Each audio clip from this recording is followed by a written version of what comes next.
Hindi totoo ang mga aswang na yan. Maniniwala lang ako pag mismong dalawang mata ko ang nakakita.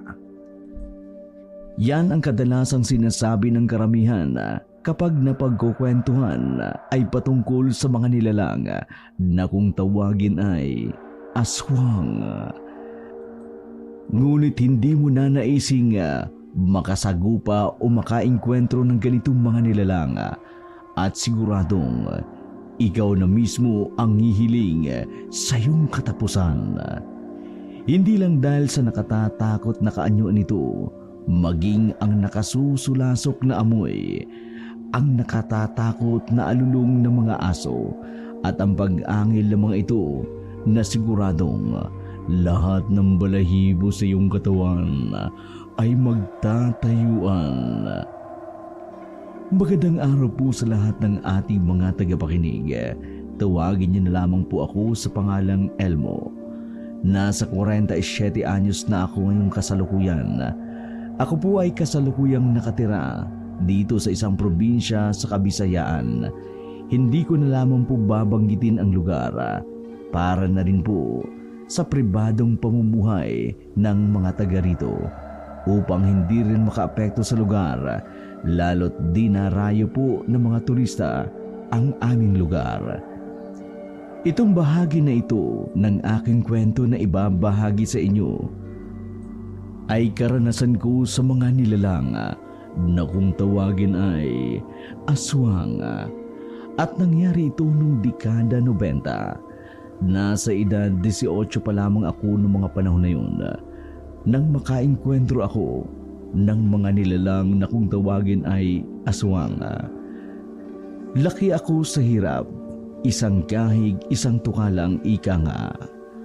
Kung kaya't nakasanayan ko na ang gawaing bukid, lalo't ito ang kinagisnan kong pamumuhay. Bata pa lang ay kasama na ako ng aking ama sa pagsasaka sa aming taniman mula sa babaan sa bundok.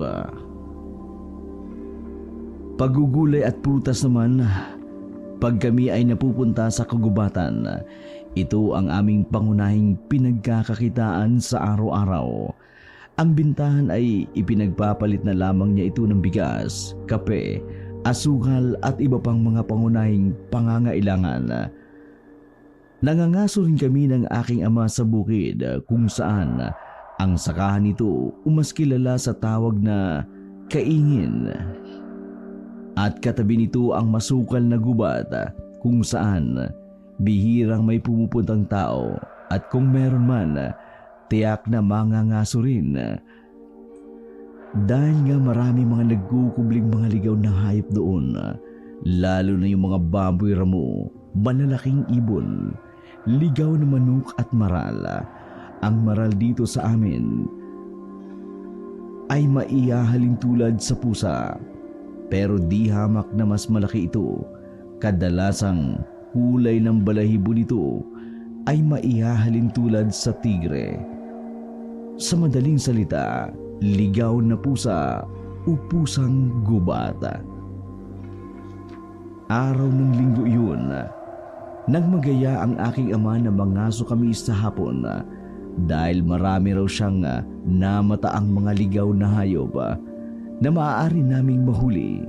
Kinabukasan, kaarawan ng aking ina kung kaya't naisipan niyang mangaso. Baka raw sakaling swertein kami at makarami kami ng huli. Dahil nga mahirap lamang kami, wala kaming sapat na pera para bumili ng karni sa bayan.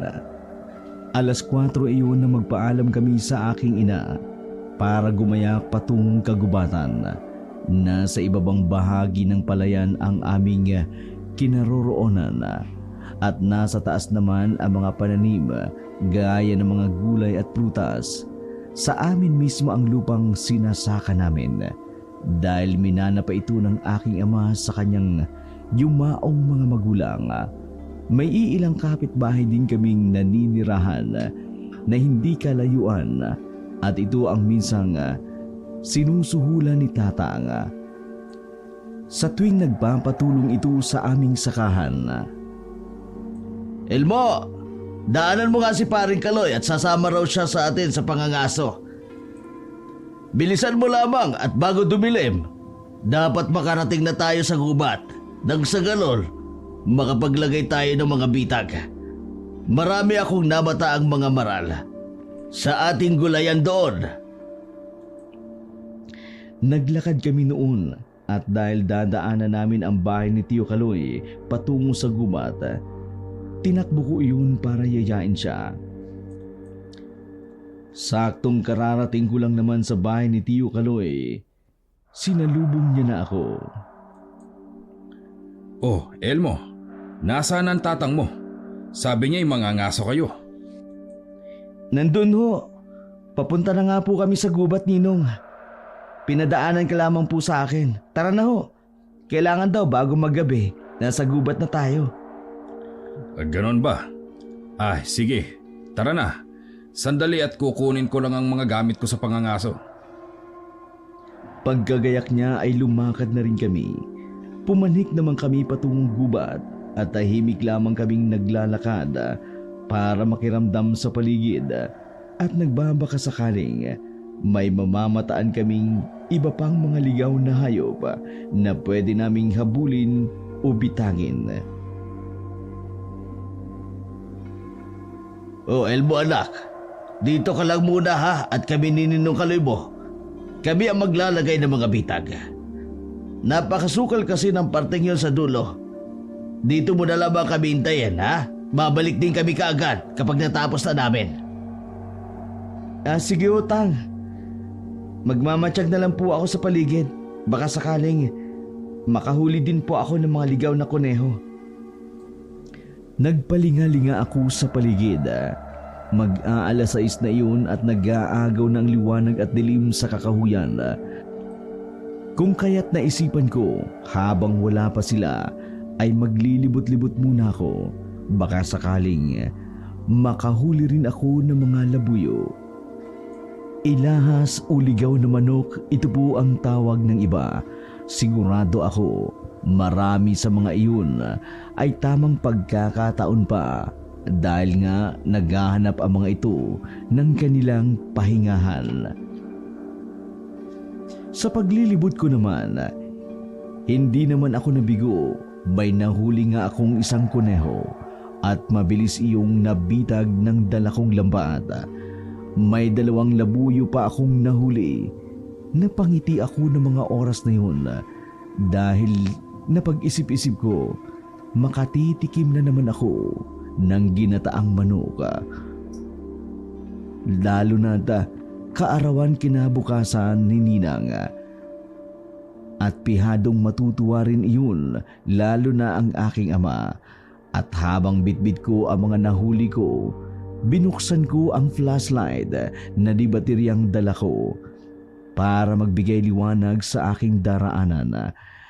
Dahil sa puntong yun, magdidilim na at alam kong ako'y papalayo na sa ibiniling lugar ng aking ama. Habang naglalakad at sa tulong ng dala ko pang ilaw, may namataan akong mga hinog na saging sa aking dinaraanan. Ganon din ang katabi nitong puno. Ang puno ng kalamansi na hitik sa bunga. Sumilay ang ngiti sa aking mga labi. Kapag sinuswerte ka nga naman, matutuwa talaga si Nanang nito pag uwi namin. Lalo na kapag nakitang marami kaming dala. May ilalaga na naman siyang saba. At ang kalamansi, pwede naming maibenta sa palengke. Ang daming bunga ng kalamansi at ang lalaki pa. May magagamit pa kaming pang-asim sa iba pang putahe na lulutuin bukas na pwedeng timpla ng kalamansi na ito. Tiba-tiba talaga.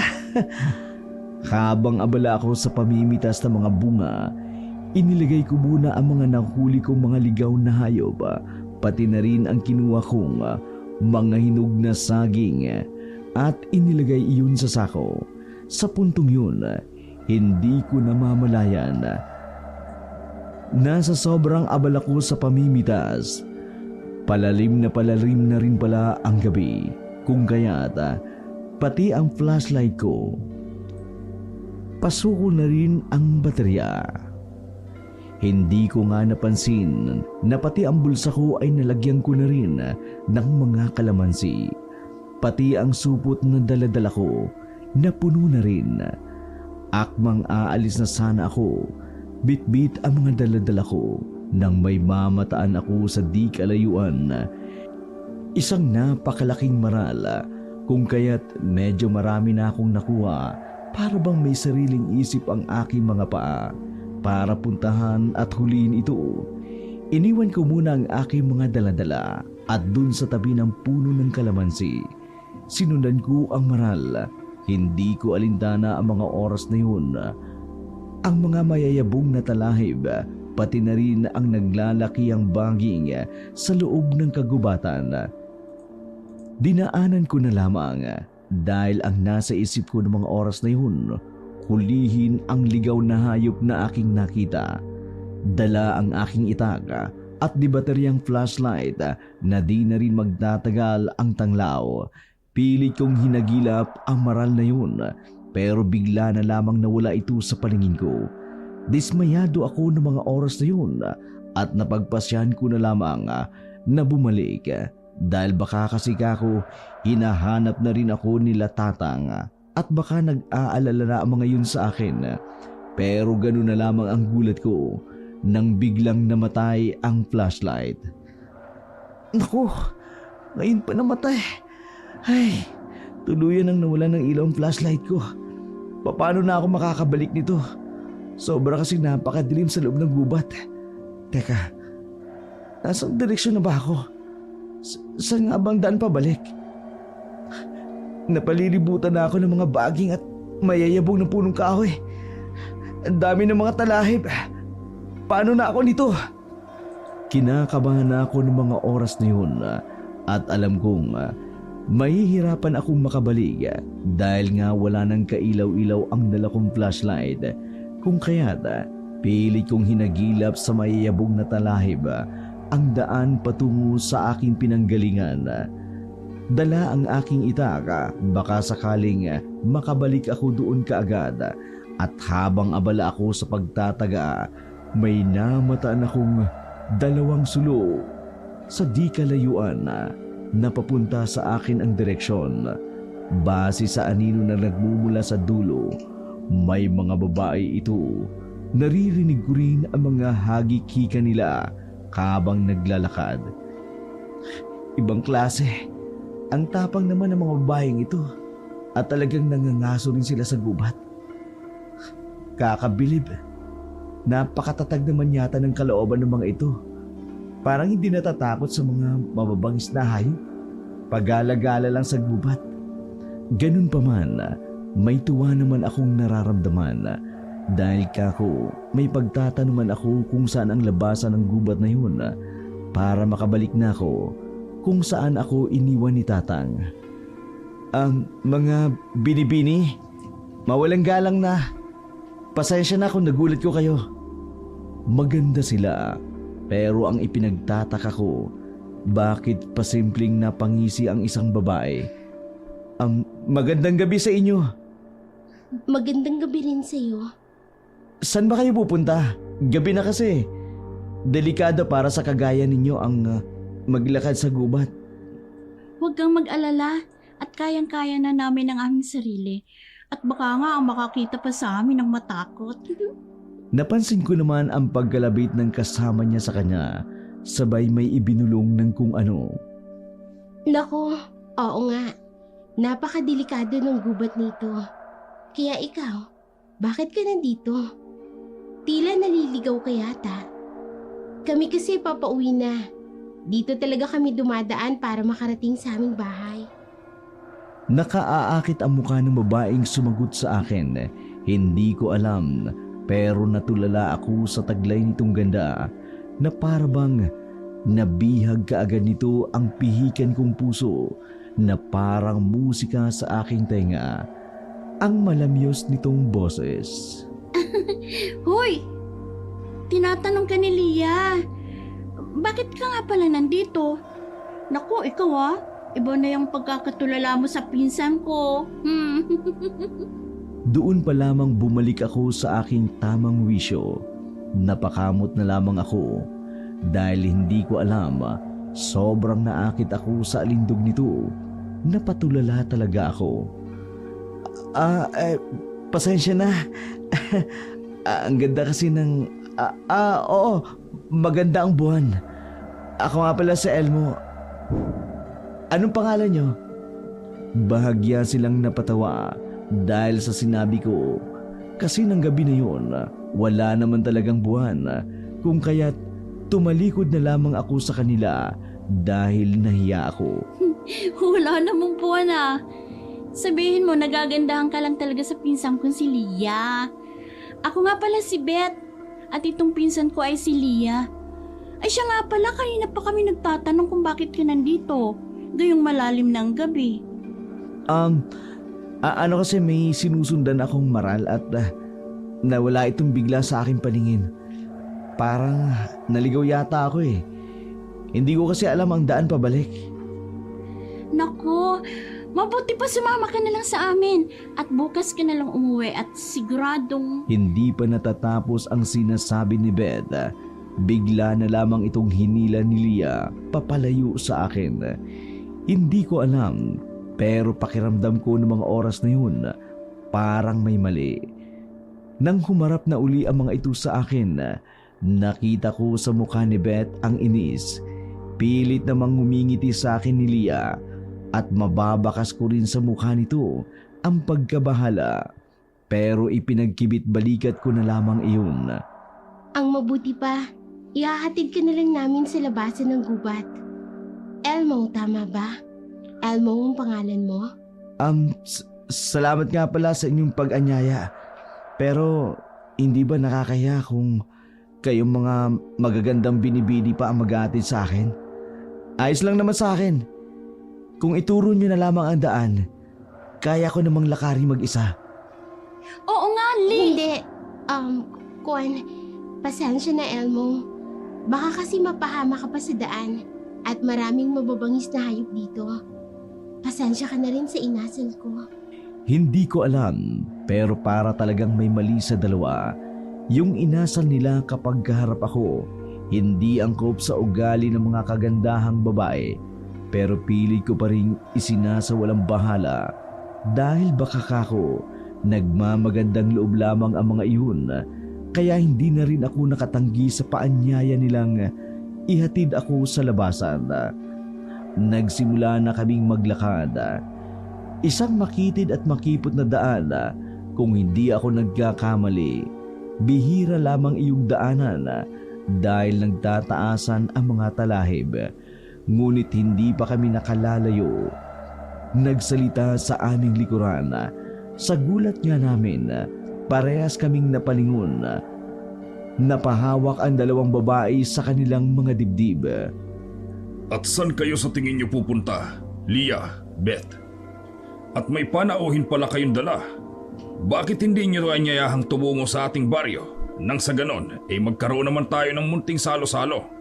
May mahabang balbas ang lalaking, palagay ko'y nasa edad 60. Purong puti na ang buhok nito, pero kahit matanda na, halata sa pangangatawan nito na malakas pa rin ito dahil tuwid pa rin itong tumayo. Ikaw pala, Tatang Gibo. Ihahatid lang namin si Elmo sa labasan ng gubat. At paggabi na rin kasi. Tara na, Elmo. Oo nga, Kagibo. Babalik din kami kaagad. At inanyayahan din namin siya. Pero hinahanap na raw siya ng kanyang ama. Di ba, Elmo? Palihim na sumenya sa akin ang dalawa at sinabing sakyan ko na lamang ang sinasabi nila. Tumango na lamang ako dahil nakuha ko naman kaagad ang nais nilang sabihin dahil sa kilos nilang dalawa. Halatang may kinatatakutan ang mga ito. Oo nga ho, Manong. Sige ho, mauna na ho kami. Pasensya na ho kayo. Sa susunod na lang ho siguro, mamamasyal ako sa inyo. Ganyan ka ba talagang tumanggap ng paanyaya, bata? Parang wala ka namang respeto niyan. Halika, sumama ka sa amin at di ko rin naman papayagan itong anak kong si Lia na sumabay pa upang maghatid sa iyo sa labasan. Ang mabuti pa, sumama ka na lang sa amin sa baryo at may munting salo-salong magaganap doon. Sa sinabi niyang yun, may kung ano sa akin na kapag tinatanggihan ko yun, may mangyayaring hindi maganda. Kaya kahit anong pilit ni Leia at Beth, hindi ko na rin ito pinansin. Bagkus, sinabihan ko pa ang mga ito na tumuloy na muna kami sa kanila. Tama naman ang tatay ni Leah. Ika nga, dahil paggabi na rin ng mga oras na yun, wala na ngang nagawa ang dalawang babaeng kasama ko. Sumunod kami sa ama nito na si Kagibo. Pero habang tinatahak namin ang daan, napansin kong hindi mapakali si Leah, ganun din si Beth. Nang walang ano-ano'y, bigla na lamang akong hinila ni Beth dahil nauna itong maglakad. Elmo, kung ako sa'yo, mas pipiliin kong wag na lang sumama. Hindi mo magugustuhan ang mangyayari sa'yo kapag nakarating ka sa aming baryo. Mapapahamak ang buhay mo. Nako, ikaw talaga, Beth. Parang isang gabi lang naman ako sa inyo. Huwag kang mag-alala. Dahil sinabi naman ng ama ni Leia, may munting salo-salo lang naman daw. Ano ba sinasabi mong mapapahamak? Hoy Beth, huwag mo nang ang pagsabihan ng kung ano-ano ang ating bisita. Ganyan ba kayong tumanggap ng bisita? Yayain mo na siya at nag-aantay na ang mga taga-baryo sa atin. Pihadong lalamig na ang ating inihain doon. Opo. Halika na, Elmo. Sa pananalita naman ni Beth, halatang suko na ito at maging si Leah ay napapansin kong nababahala na din ito. Nagulat pa nga ako nang bigla niyang inilapit ang mukha niya sa akin. Buong akala ko'y hahalikan na ako nito. Pero ganun na lamang ang gulat ko nang may ibulong ito sa tenga ko. Huli na, para tanggihan ko pa ang pagsama sa kanila. Elmo, sana hindi ka na sumama dito. Inilalagay mo lang ang sarili mo sa kamatayan. Mga lahing aswang kami. At kapag niyaya ka ni ama na kumain mamaya, wag na wag mong titikman ang pagkain. Dahil lalasunin ka rin nila at gagawing pagkain. Magsasalita pa sana ako nang biglang magsalita ang ama ni Leah na si Kagibo. Napansin kong sa kasusunod ko pala sa kanila, nakarating na kami sa kanila nang hindi ko namamalayan. Mga kalahi ko, hali kayo't dalhin ang ating panauhin sa ating kubong kainan at ating ipagdiwang ang kanyang pagdating. Nagulat ako dahil naghiyawan ang mga tao roon. Doon ko nahalatang nasasabik ito mula sa kanilang narinig. At kung hindi ako nagkakamali, si Kagibo ang pinuno sa kanila. Tatang, wag na ho kayong mag-abala sa ating mga kalahi. Kami na po ni Beth ang bahalang magdala kay Elmo doon. Pero sa ngayon, sasamahan muna namin siya sa kubo upang makapagpahinga muna ito. At susunod kami mamaya para kumain. Anak, bakit kailangan pang magpahinga ni Elmo? Malakas yan at hindi pa napapagod yan. Kaunting lakaran lang naman ang lakad papunta dito, di ba Elmo? Masakit daw ho kasi ang tiyan ni Elmo, Tsugibo. Kaya mamaya na raw siya kakain. Nahihiya raw ho kasi siyang sabihin sa inyo. Di ba, Elmo? Oo nga po, Kagibo. Magpapasama lang naman sana ako kay Leah at kay Beth para makapagpahinga muna. Pero wag po kayong mag-alala. Kapag wala na po ang sakit sa tiyan ko, makikisayaw ako sa inyo mamaya. Dahil sa mga tingin ng mga tao sa paligid ko, mukhang kakainin na ako nito ng buhay. Oo lang ako ng oo at may tiwala rin ako kay Beth at Leah dahil siguradong hindi naman nila ako sasaktan. Kung ganon, sige. Mga kalahi, hayaan na natin si Elmo kina Leah at Beth. Hali kayo at magluluto pa tayo ng ibang putahe upang mamaya ay makakain naman ng kakaiba si Elmo. Leah, Beth, huwag niyo akong bibigoin. Bantayan niyong mabuti si Elmo at baka mapano yan.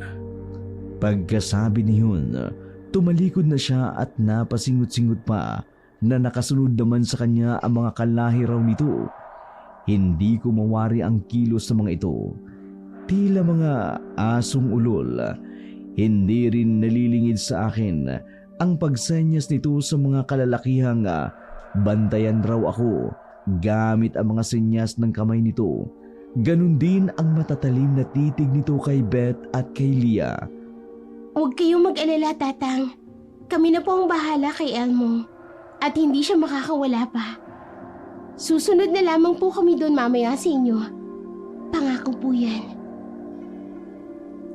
Oo nga ho, Kagibo. Di na talaga ako makawala sa taglay na alindog ng inyong anak. Kanina ko pa talaga pilit na ipinapanatag ang loob ko. Pero habang tumatagal, siguradong mangangatog na talaga ako sa mga nalalaman.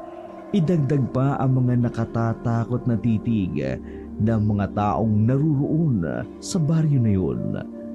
Nang mga oras na yun, umalis na rin kaagad sila dahil may magtitipon-tipon daw muna ang mga ito sa mismong kalagitnaan ng baryo dahil doon gaganapin ang salo-salo.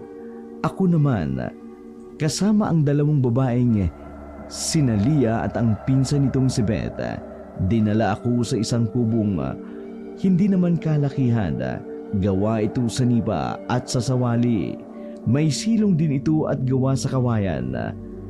Si Jack, hindi ko lubos maisip na sa tanang buhay ko makakaharap ako ng aswang, hindi lang isa, bagkus isang angkan.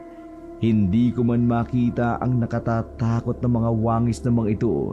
Sapat na sa akin ang nalalaman ko, buhat kay Lia at Beth. Ano na ngayon ang gagawin natin, Elmo? Bakit kasi sumama ka pa dito? Siguradong mapapahamak ang buhay mo. Tama ng pagsumbat sa kanya, Insan. Baka nakakalimutan mo. Ikaw din ang unang nagyaya sa kanya upang sumama dito bago pa dumating si Tatang. Paano ngayon to? Sigurado, nag-aalala na sa akin mga magulang ko. Lalo na si Tatang at si Chokaloy. Makalalabas pa kaya ako ng buhay rito? Mababait kami, Elmo. Kami ni Lia. At kahit kailan hindi namin nanaising kumain ng laman at dugo ng tao. Kaya makakaasa kang tutulungan ka namin sa abot ng aming makakaya. Basta, ipangako mong makakaalis ka ng buhay dito at itatakas ka namin. Paano nyo gagawin yun?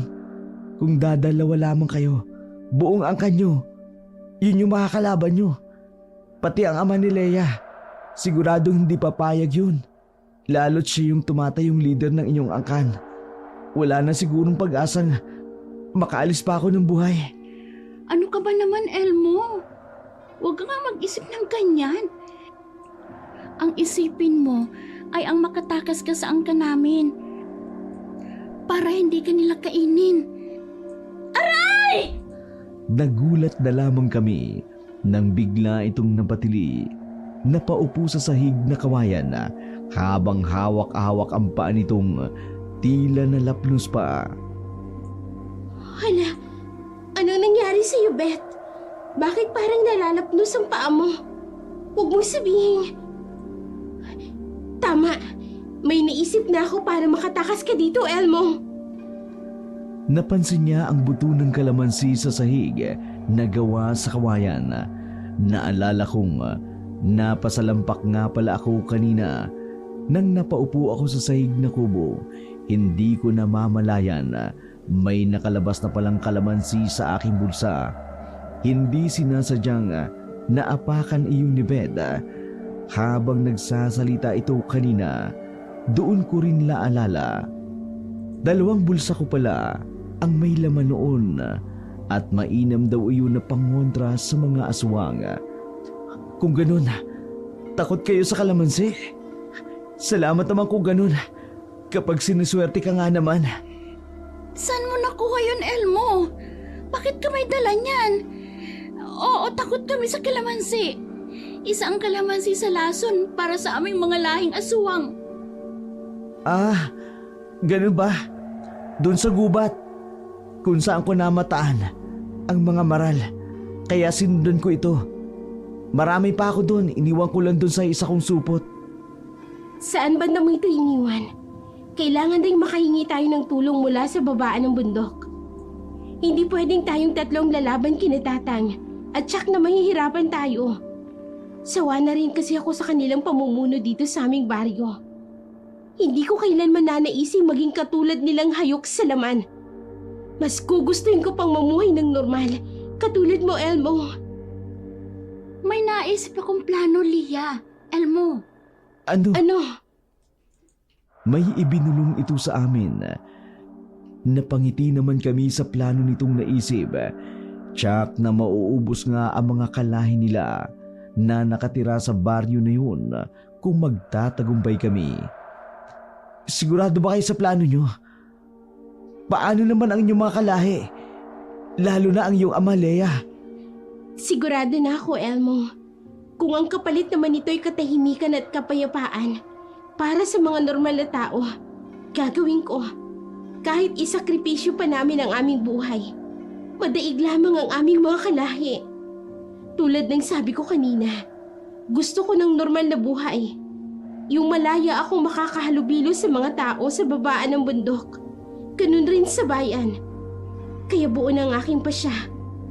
Wala rin namang saysay pa kung mananatiling ganito na lamang kami habang buhay dito sa bundok.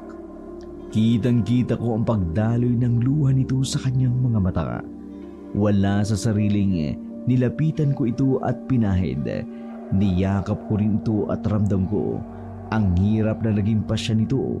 Noong una, nabigla siya, pero kalaunan, niyakap na rin ako. At napahugulhul ito ng tuluyan sa aking balikat. Wala na tayong oras. Mamaya na kayo magdrama.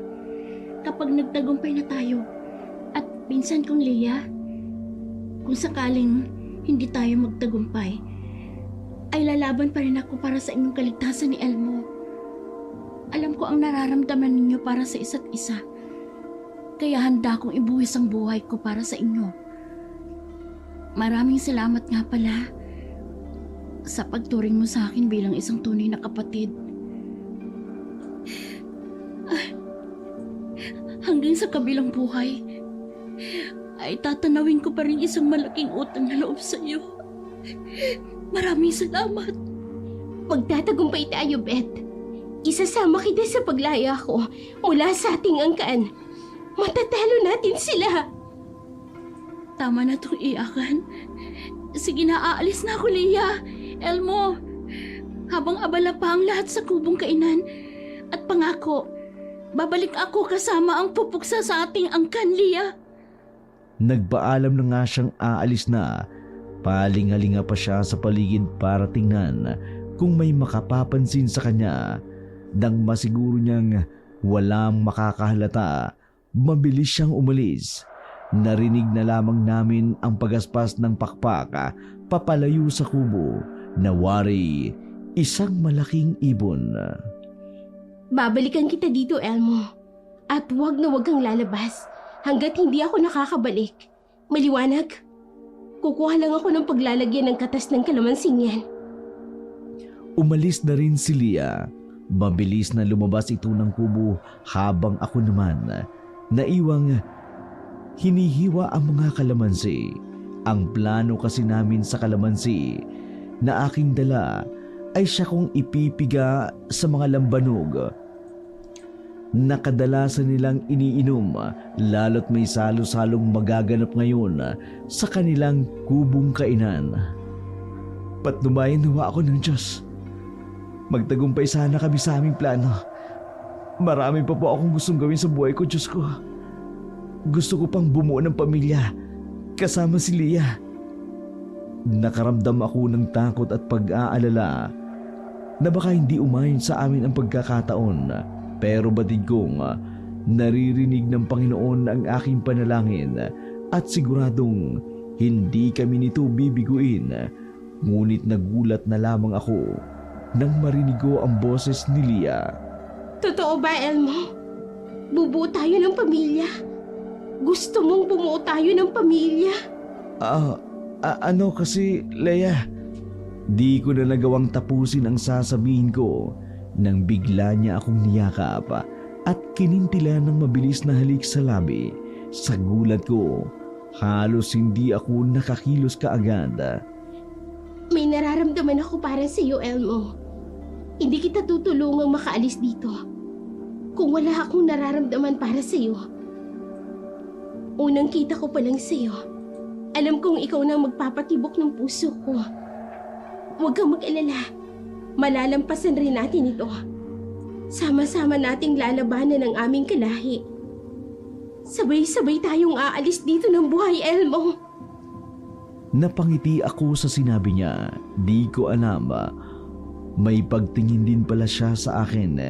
Hindi ko na alintana kung nasa panganib ang buhay ko. Ang buhay namin, hindi ko rin inaasahan na sa kanya pa mismo nang galing ang mga salitang iyon. Ang mahalaga, amin ang panahon na yun at nalaman naming pareho na mahal namin ang isa't isa at yun ang aming panghahawakan upang magtagumpay sa labang kahaharapin namin. Pakibilisan mo na yung pagpiga sa lagayan ng lambanog para may ihalo ng mabuti, Elmo.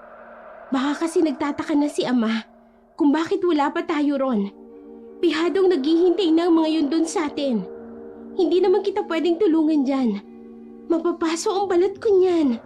Meron siyang dinalang isang lambanog at yun ang pinigian ko ng katas ng kalamansi at yun ang gagamitin namin mamaya para sa salo-salo. Kumbaga, yun ang naisip ni Beth na pwedeng ipanulak pagkatapos kumain. Pwede rin iyong maging pangtoma nila mamaya. Hindi nga nagtagal, natapos ko na rin ang inililigpit ko, ang mga balat nito, para hindi mapansin ng mga kalahi ni Lia na gumamit kami ng kalamansi para ilason sa kanila. Pagkatapos nga noon, siya namang saktong pagdating ng ama ni Lia upang kami ay sunduin dahil bakit daw ang tagal namin at naiinip na raw sila sa amin. Maging ang pagkain raw ay lumalamig na. Lia, anak! Ano't ang tagal nyo yata dyan? Nako! Naiinip na ang mga kalahi natin dun sa kubong kainan. Maging ang mga pagkain ay lumalamig na. Bilisan nyo dyan! Ang ayoko pa naman sa lahat ay yung ako ang naghihintay. Halata sa boses ng lalaki na hindi siya makapaghantay dahil kung tutuusin, 2 oras na rin kasi sa kubo kaya siguradong naiinip na sila. Sa pagkakatanda ko, nasa 10:30 na ng gabi ng mga oras na yun. Agad kaming lumabas at tumungo sa sinasabi nilang kubong kainan. Elmo, wag na wag kang mawawala sa wisyo mo mamaya Siguraduhin mong hindi ka papalpak sa ating plano. Dahil sa isang pagkakamali lang, tsak na makakahalata sila na may alam ka na tungkol sa lahi namin. Kagibo, talaga bang ganito kayo tumanggap ng bisita? Para namang napakahalaga kong panauhin kung ganun. Kayo nga itong tumulong sa akin. Kayo pa itong nag-abala para maganda ng makakain. Masyadong malalim ang katahimikan na namamagitan sa aming tatlo habang naglalakad patungo sa kubol kung saan daw nakahain ang mga pagkain. Nasa dulo pa kasi ng kanilang baryo ang kubo kung saan ako dinala ni Lia.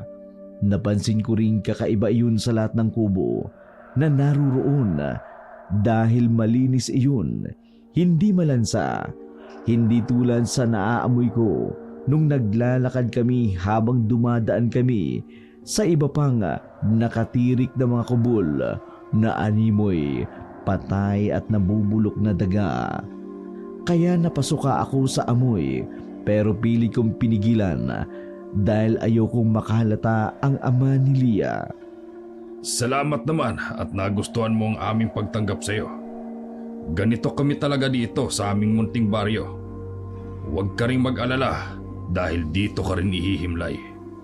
Tingnan lang natin kung sino ang hihimlay dito. Ano ho? Dito ako hihimlay? Wala. Wala naman. Nagbibiro lang ako. Di ko alam na matataktin ka pala. Binibiro lang kita. Bilisan nyo niya dyan at siguradong gutom na ang mga kasama ko dun sa iyong laman. Laman ng mesa.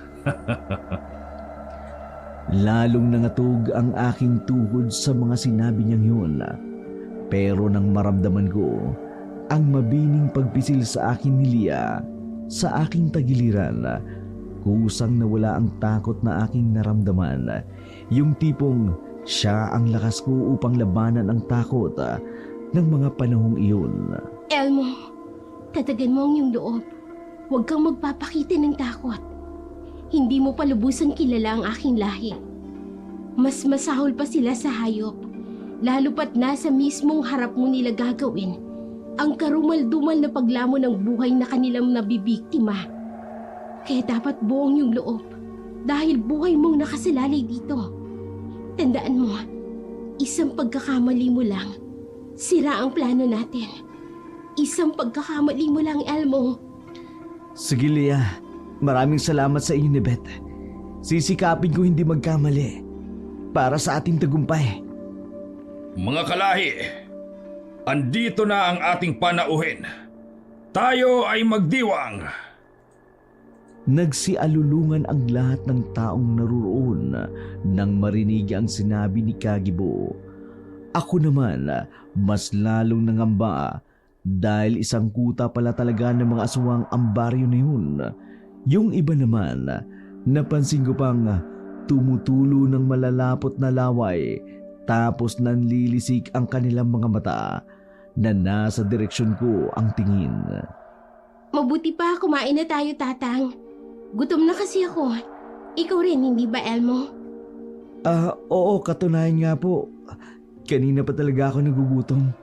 Tinitiis ko lang dahil nahihiya naman ako magsabi kay... sa inyo. Kung ganon, hali kayo. Samahan nyo kami sa kubol kainan. Pasok kayo dito. Sana magustuhan mo ang aming hinihanda. Ganon din ang aming munting sorpresa sa'yo. Simulan na ang kasiyahan! Dumagongdong din ang tunog ng tambol na siya namang sinabayan ng iilang naruroon sa pag-indak. Bali ang itsura ng kubol na kainan. Merong 4 na haligi, ngunit wala namang dingding.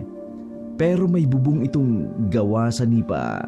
May isang mahabang lamesa sa gitna na puno ng iba't ibang putahe.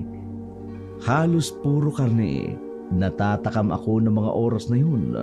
Gusto kong sunggaban ang kanilang inihain. Ngunit nahihiya naman ako sa mga titig nila sa akin. Idagdag pa ang pasimpleng kurot ni Lia kapag tinitingnan ko sila mata sa mata. Sumenya siya na wag akong tumikim. Maupo kayo, Lia, Elmo. Sabayan niyo ako sa pagkain. Huwag kang mahiya, Elmo. Lia, ikaw na ang bahala sa bisita mo. Pakainin mo ng marami dahil espesyal lahat ng inihanda natin para sa kanya. Opo, Tatang. Ako na pong bahala kay Elmo. Elmo, halika na. Umupo na tayo. Bigyan mo siya ng maraming makakain. Ayaw kong magutom ang bisita mo. Eto, patikim mo sa kanya. Siguradong magugustuhan niya ang lasa. Iniabot nito kay Lia ang isang mangkok na hindi ko alam kung anong klaseng karne. Basta napakahalimuyak nito sa aking pangamoy. Tila natatakam akong tikman ito pero hindi ko magawa dahil bantay sarado ako ni Lia. Mamaya na ho yan, Tatang. Prutas muna ang kakainin namin. Mamaya kami kakain yan. Hindi sanay si Elmo sa pagkain natin. Kaya kako, etong prutas muna. Tapos mamaya na yan. Bakit mamaya na yan, Aber? Lia, Nakakahalata na ako sa'yo. Hindi yata ayaw mo ang ginagawa namin kay Elmo. Ayusin mo, Leah. Hindi kita sasantuhin kahit anak pa kita. Pasensya na ho, Kagibo. Ang totoo niyan, nagustuhan ko po ang inihanda ninyo. Kaso talagang hindi po ako sanay kumain ng ganyan eh. Tsak nakakainin ko naman yan, pero mamaya na po siguro. Manunood muna kami ng palabas. Mukhang nagkakasiyahan po doon eh. Hindi maaari. Kailangan mong makain yan bago pa sumapit ang alas 12 ng gabi. Hindi magiging matagumpay ang kasiyahan ng gabing ito kung hindi mo pa ito natitikman. Kaya sa ayaw at sa gusto mo, kakain ka ngayon. At ikaw naman, Leah, pwede bang lumayo ka sa kanya? Para kang lintakong makadikit. Doon ko palang nalaman na may masamang balak nga ito sa akin. Dahil kanina, si Leia ang pinag-aasikaso nito sa akin. Pero ngayon, parang nag-iba kaagad ang timpla at modo nito. Sige ho, pero titikman ko muna. Tsak, hindi naman po nakakaabala kay Leia. Katunayan nga po, siya po ang nag-udyok sa akin na pakisamahan ko kayo. Natigil ang pag-uusap namin nang dumating ang isa sa mga tao na sumisigaw. Ibinalita nitong dumating na daw si Beth. May kasamang 2 kalalakihan na medyo may edad na. Tinanong din ito kung dederecho raw sila sa salo-salo. Nagliwanag ang mukha ni Kagibo. Yung tipong parang nakatanggap ito ng isang magarbong regalo dahil sa ibinalita sa kanya ng kanyang tauhan. Sige, tamang-tama at sumabay na sila sa amin dito. Maaasahan ko talaga kayo, Leah, at ang pinsan mong si Beth. Dalhin niyo sila dito at tipunin ang lahat ng ating mga kalahi para sa isang masayang okasyon. Isang sandali nga lang, dumating na ang ibang mga kalahi ni Kagibo kasama si Beth. Ganun na lamang ang gulat nito nang masilayan ang 2 bisita.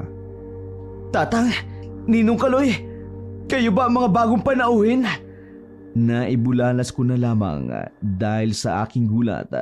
Naisip kong mapapahamak rin ang buhay ng aking ama.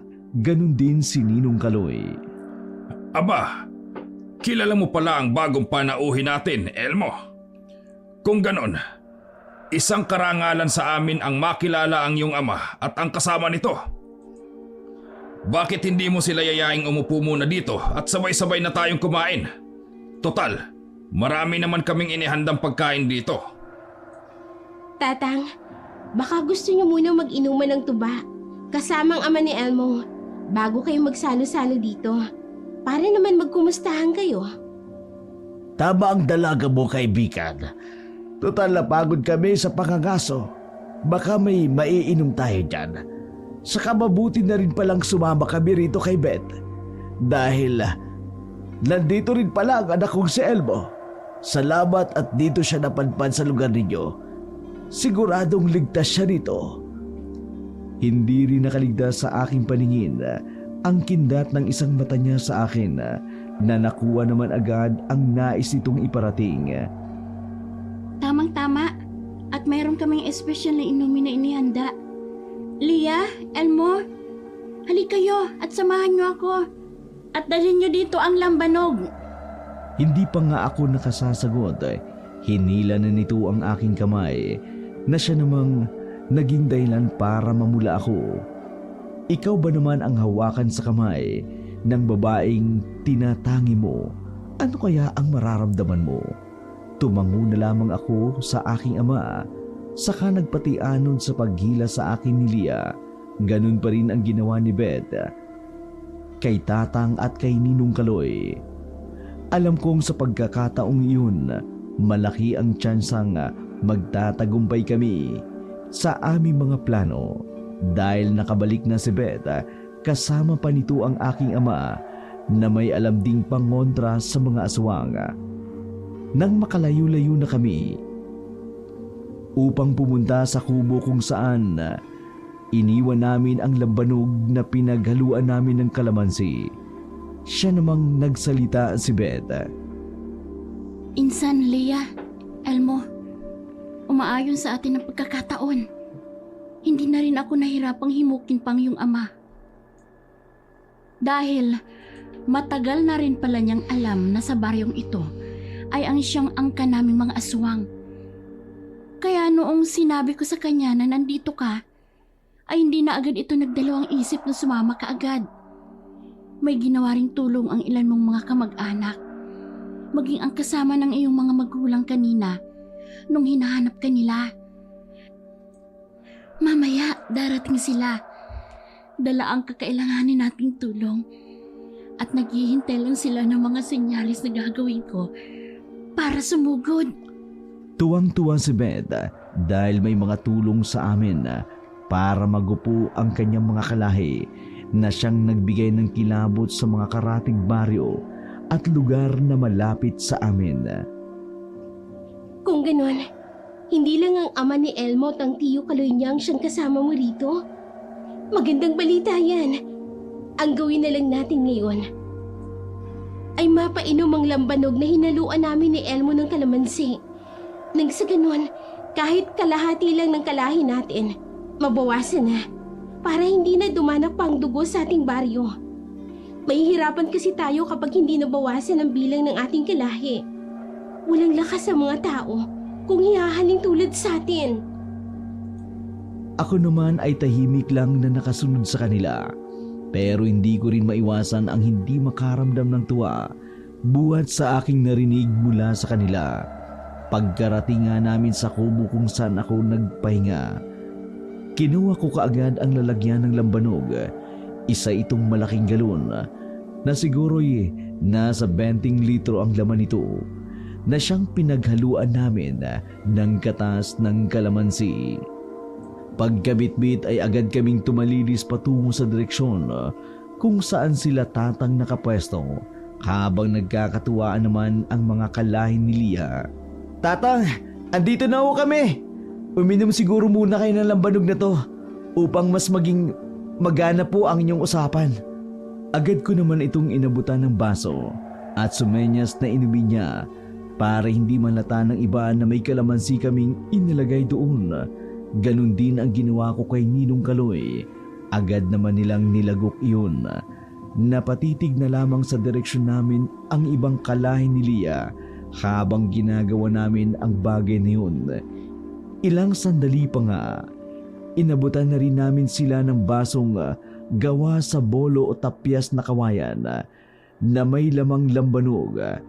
Saka ito inabot sa kanila sa tulong ni Leah. Mabilis namang naubos ang laman ng lambanog na aming dalang lalagyan at halos lahat ng kalalakihan doon ay napainom namin. Ilang sandali pa nga, naggagulo na sa mismong pinangyarihan ng pagdiriwang. Na sana kami iyahanda, ngunit naunahan namin sila. Ngunit mayroong mga nagpalahaw, parang pinaghalong baka at baboy na kinakatay. Meron namang bigla na lamang bumulagta sa lupa na siya namang ikinabangis ng aura ng ama ni Leah. Leah! Beth! Ano ito? Mga traidor kayo! Bakit nyo nagawa sa akin to?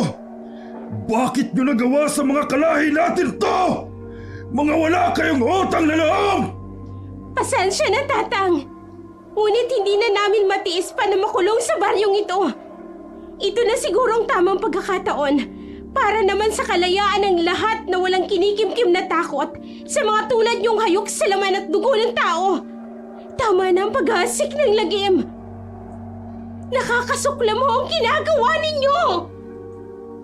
Hinawakan ko ito sa kamay habang ang kanang kamay ko naman ay may hawak na itak. Nakita kong napahawak rin sina Tatang at Ninong Kaloy sa kanilang itak. Tama na ang paghahari ninyong mga aswang dito sa ating lugar, Kagibo! Matagal ng panahon kayong kinatatakutan dito. Ito na ang oras para tapusin ang inyong angkan. Marami na kayong kinuwang buhay. Buhay niyo rin ang magiging kabayaran! Kung ganon, Ipaglalaban ko ang aking angkan! Hindi maaaring kayong mga tao lang ang makagagapi sa amin!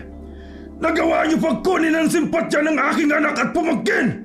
Mga lapastangan! Mga halae! Sugurin sila! Sugod! Lumabas na kayo! Ito na ang tunay na laban! Ilaban na natin ang kabutihan at lipulin ang kasamaan ng mga kalahi kong aswang! Pagkasigaw ni Beth, saka naman nagsulputan ang napakaraming tao mula sa mayayabong na talahiban. Hindi ako nagkamali. Ito ang mga taong hininga ng tulong ni Beth para gapiin ang kanilang mga kalahi. Tatang! Ninong! Tulungan niyo na po ang taong bayan! Kami na po ni Leia ang haharap kay Kagibo! Mag-iingat po kayo! Nagulat na lamang ako sa pagpalit ng anyo ni Beth at ni Leia. Ang nooy maamo at magandang mukha ni Leia napalitan ng isang dambuhala at napakabangis na asong itim. Tumutulo rin ang malapot na laway nito. Maging ang kanyang mga kuko ay nagtagisan din na animoy kutsilyong bagong hasa.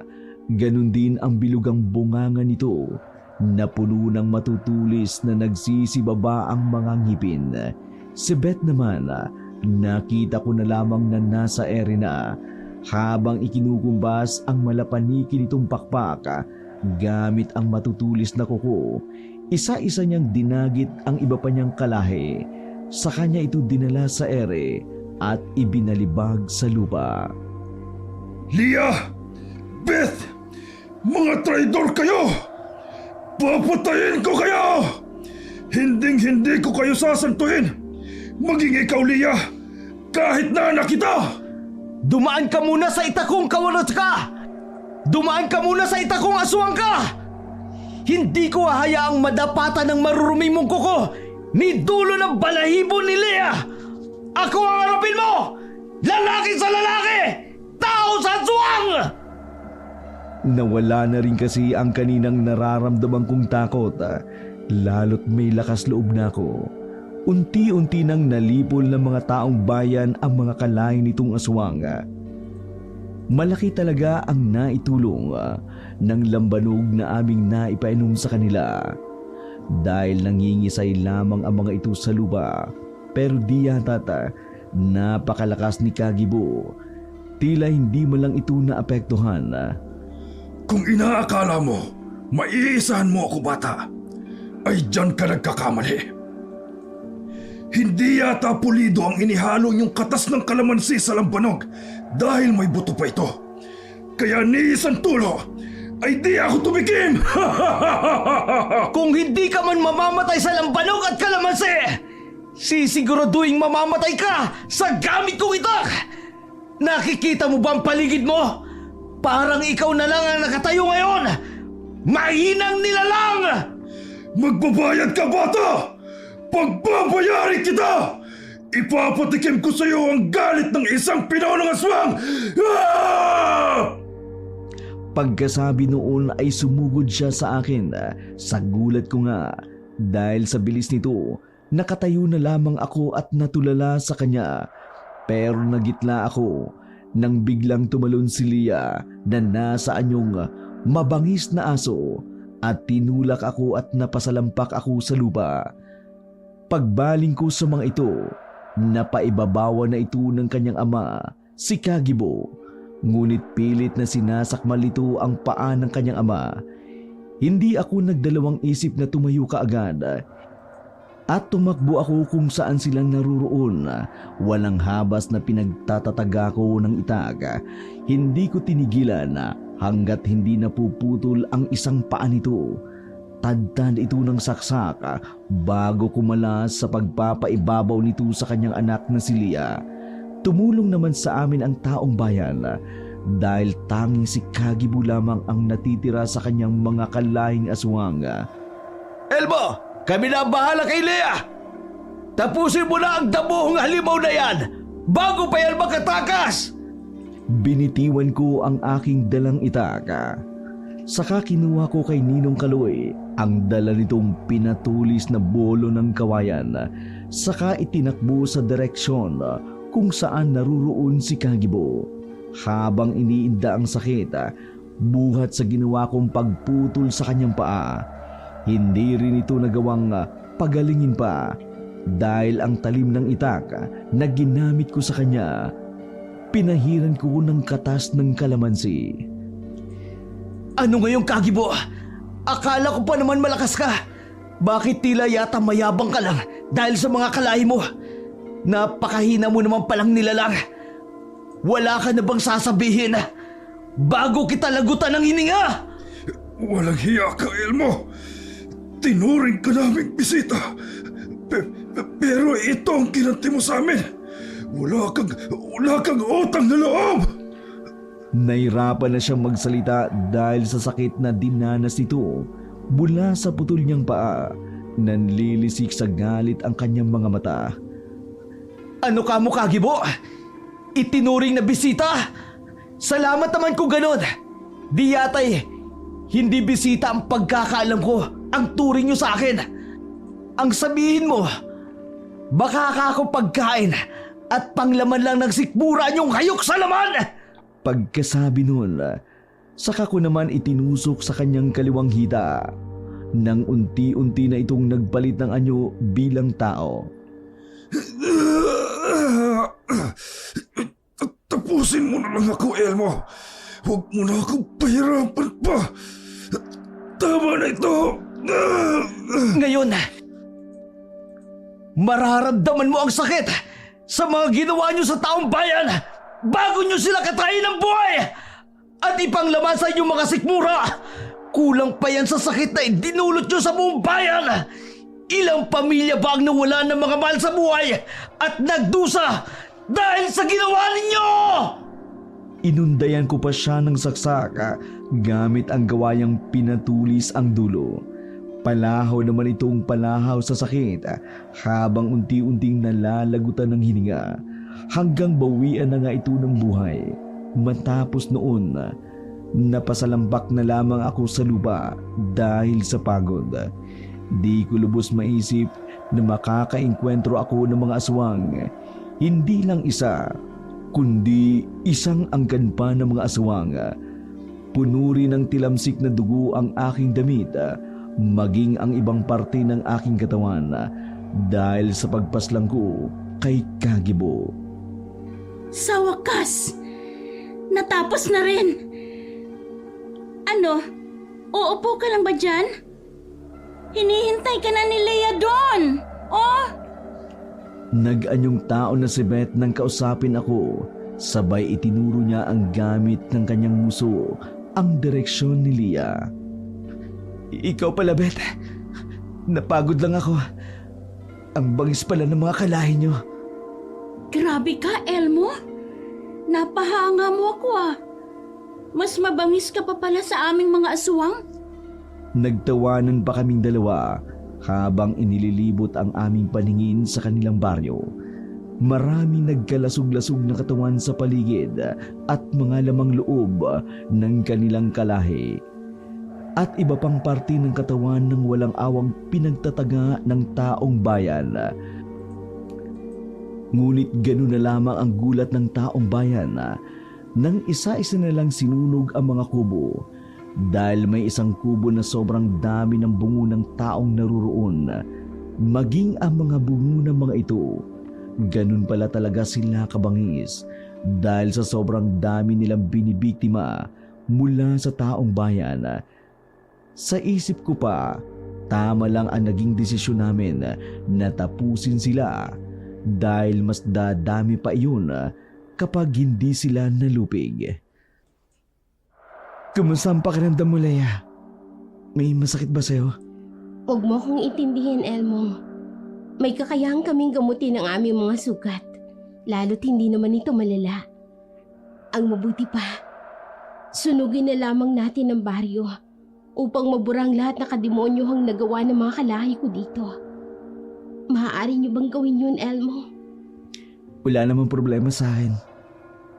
Ang iyong inihiling, kayang-kaya kong gawin.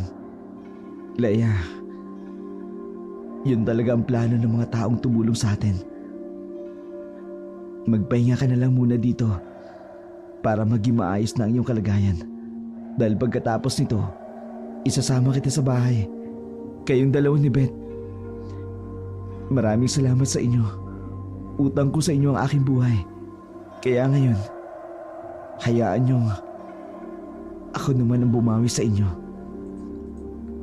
Pagkatapos ng madamdaming usaping iyon, siya namang tinipo namin ni Tatang ang lahat ng aming kasamahan upang isangguni sa kanila ang nais ni Lia. Lahat ng mga bangkay ng mga aswang ay tinipon iyon. Sinunog para masiguradong abo na lang ang mga ito. Saka namin nilisan ang kanilang lugar at umuwi sa amin. Nadatnan pa namin ang aming ina. Baka sa pagmumuka nito ang pag-aalala sa akin. Saka ako nito sinalubong ng yakap. Nagpasalamat naman kami sa taong tumulong upang lupigin ang lahi ng mga aswang. Pinakilala ko rin si Lia at Beth sa aking ina at malugod naman itong hinitian at tinanggap sa aming pamamahay. Naging masaya rin ang kaarawan ng aking ina, lalo't maraming nag-ambag-ambag para sa mga lulutuing putahe. Pasalamat na rin daw nila dahil sa pagkawala ng mga salot na aswang sa kanilang baryo. Mula noon, nagkaroon na ako ng tapang. Pakiramdam ko, kaya ko na mag-isa sa gubat. Tingin ko sa aking sarili, matapos ang aming pakikipaglaban sa mga aswang, hindi na ako takot na harapin ang mga hayop sa gubat na mas mababangis pa kesa sa mga nakasanayan kong hulihin. Napangiti ako habang iniisip na gusto kong manghuli ng hayop na mabangis kagaya ng baboy ramo. Nagpunta ako sa gubat na mag-isa. Kadalasan kasi hindi ako pinapayagan ni Tatang na mag-isa akong mangaso. Kaya hindi na ako nagpaalam sa kanya. Pasipol-sipol ako habang naglalakad sa gubat. Tinalasan ko na lamang ang aking pakiramdam para marinig ang kaluskus ng mga hayop sa gubat. Ayun, may naririnig ako doon. Siguro baboy ramo yun. Ayos, makakahuli rin ako. Sana yung malaki. Matutuwa si Tatang at Nanang pag nakauwi ako na may malaking baboy ramo. Saka matutuwa si Lia kapag nakita niyang may inuwi akong malaking hayop. Gusto ko nang huliin ang baboy ramong yun. Dahan-dahan akong lumapit sa pinagmumulan ng kaluskus. Maingat kong hinawi ang damo hanggang sa makita ko ang baboy ramo na abalang sumusungkal sa lupa. Inihanda ko ang dala kong lubid. Nilagyan ko yun ng silo sa dulo. Kumuha ako ng magandang tiyempo para ihagis ang silo ng lubid sa ulo mismo ng baboy ramo. Nagulat ang hayop dahil sa ginawa ko. Bigla itong tumalon, dahilan para lalong pumasok ang ulo niya sa silo. Sumagad ito hanggang sa leeg. Pagkatapos ay nagwala na ang baboy ramo. Nagtatakbo ito ng mabilis at kung saan-saan lumulusot. Dahil hawak ko ang lubid, nahatak ko ito. Panay naman ang iwas ko sa mga mababanggaang puno at matatalim na damo dahil nahatak din ako ng baboy ramo. Kinaladkad pa ako nito. Uy, tigil! Saan mo ko dadalhin? Mas mabuti kung sa bahay mo ko iuwi. Para solve ng problema nating dalawa.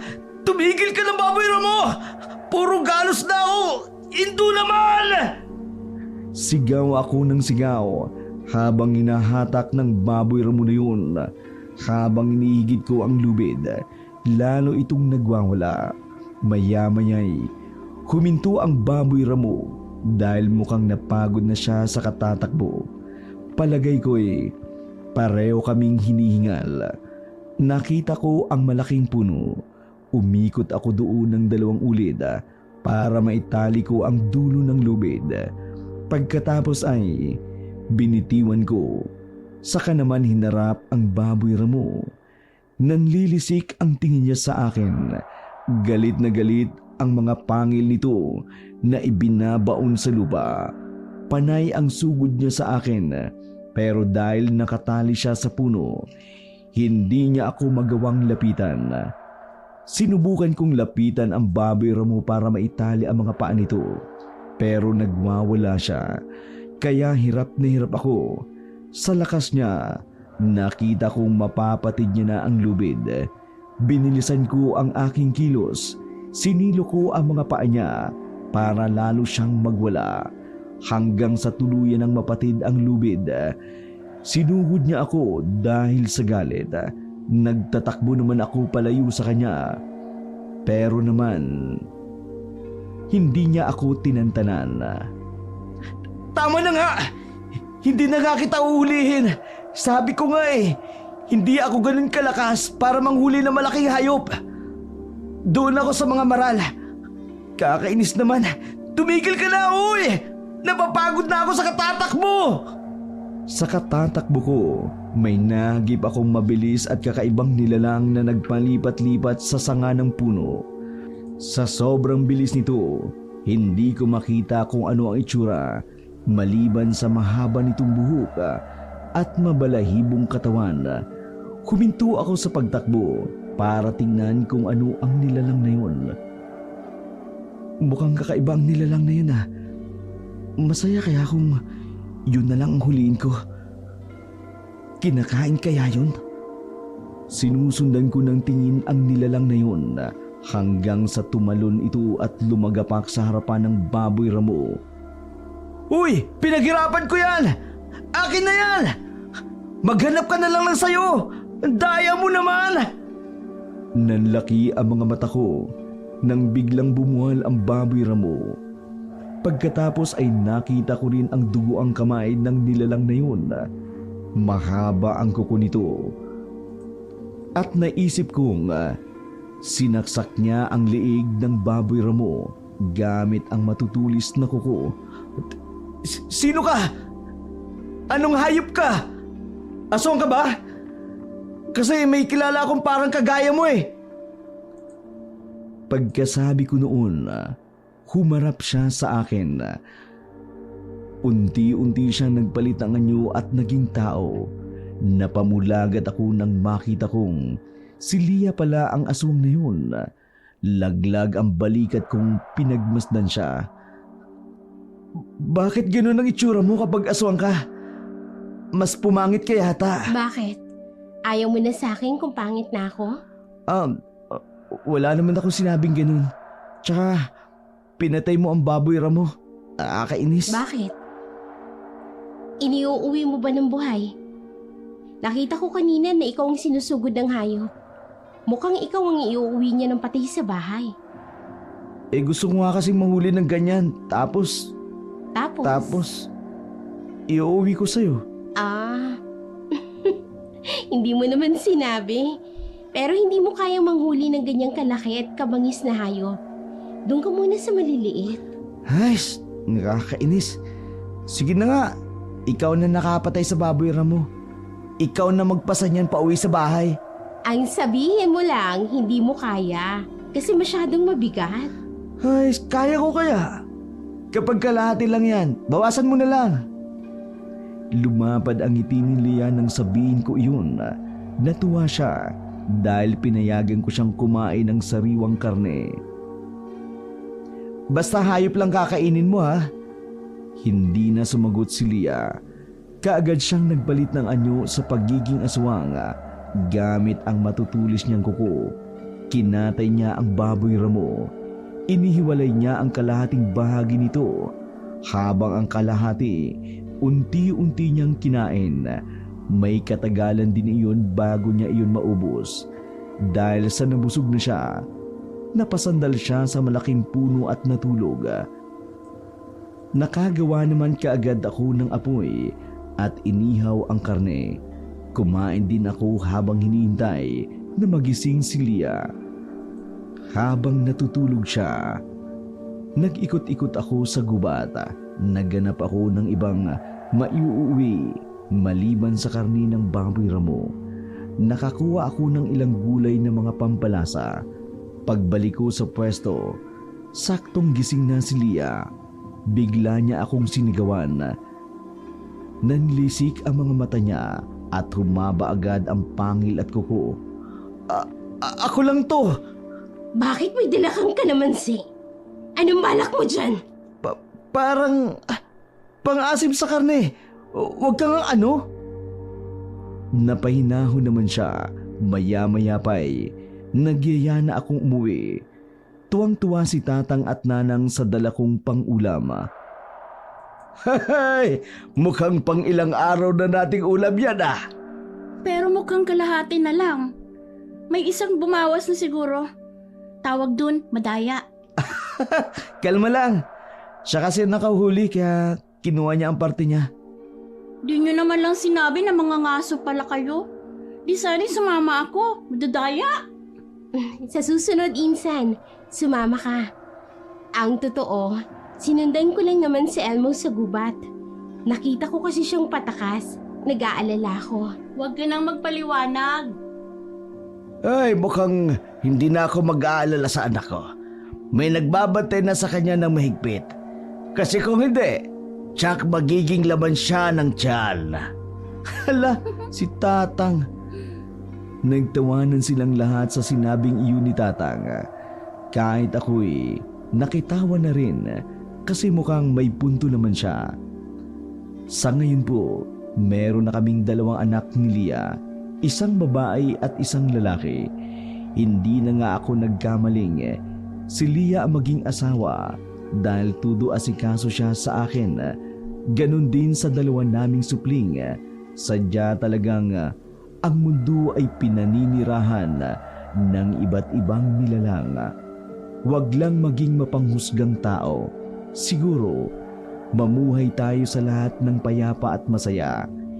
Hindi ko po sinasabing tanggapin natin ang mga aswang kasi hindi naman talaga lahat ng aswang ay mababait. Meron talagang masasama. Kagaya rin sila ng mga tao. May mabuti at masama. Kailangan lang nating mag-ingat. Sa ngayon po, masaya kami nagsasama bilang isang pamilya. Si Beth naman, nakatagpo na rin ng lalaking tunay na magmamahal sa kanya. Yung tanggap siya, kahit isa rin siyang aswang, ay mali po pala. Kasi po, aswang din po pala ang napangasawa niya. Hanggang dito na lamang po, Dark Shadow. Naway nagustuhan niyo po ang aking kwento at karanasan kontra sa mga aswang. Sa ngayon, meron na kaming ikta-iktaryang kalamansi dahil ito ang naisip kong itanim sa lupang iniwan sa akin ng aking yumaong mga magulang. Maraming salamat po sa pagpili ng aking istoryang aswang. Sana'y pagpalain po kayo, gayon din po ang inyong YouTube channel. Lubos na gumagalang ang inyong letter sender, Elmo ng Kabisayaan.